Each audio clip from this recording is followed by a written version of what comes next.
Welcome to the second in the series on dynamic leadership, where I'll explore the relationship area of the 7 fitness areas, a critical piece of our ongoing series. The 7 fitness series is my roadmap to illustrate the shift from have, do, be to be, do, have. It serves as a framework and a guide to building leadership from the inside out, with the first 4 areas, mental, physical, spiritual, and emotional, forming the foundation of personal leadership and agency.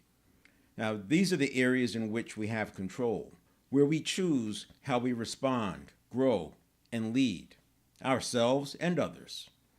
These first 4 areas, personal leadership and agency, they're a prerequisite for leading others. The last 3 areas, relationship, professional, and financial, represent outcomes. They are where our wants live, the external rewards of the internal work that we do in the first 4 areas. Now, among these, relationships hold a special position.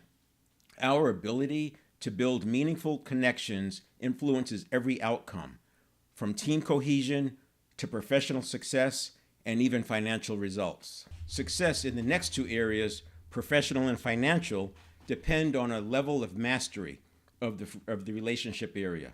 Just like success in the last 3 areas depend on a level of mastery of the first 4. While emotional fitness is in our control, it's also a constant watch area.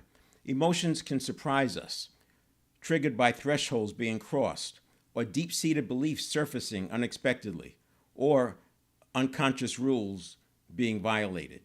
This is particularly relevant in relationships where emotions often run high and mismanagement can lead to significant challenges. Simple misunderstandings can consume and dominate the narrative. In last week's session, I introduced the 5 agreements as the foundation for why dynamic leadership is the ideal approach for small businesses.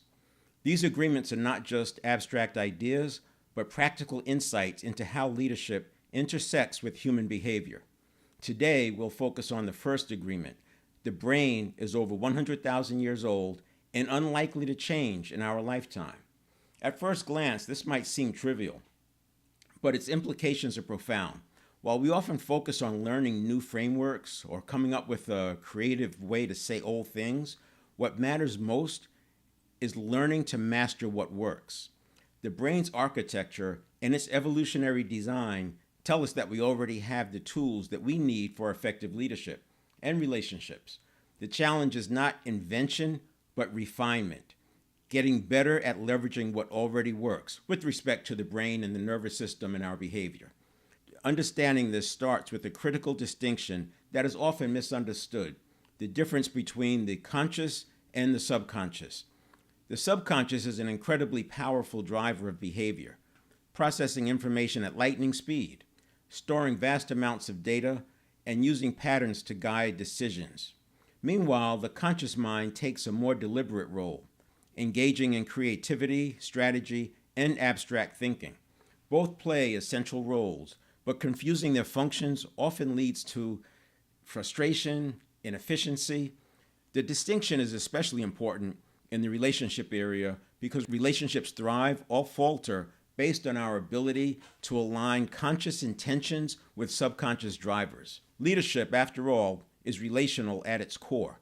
Now, whether you're leading a team,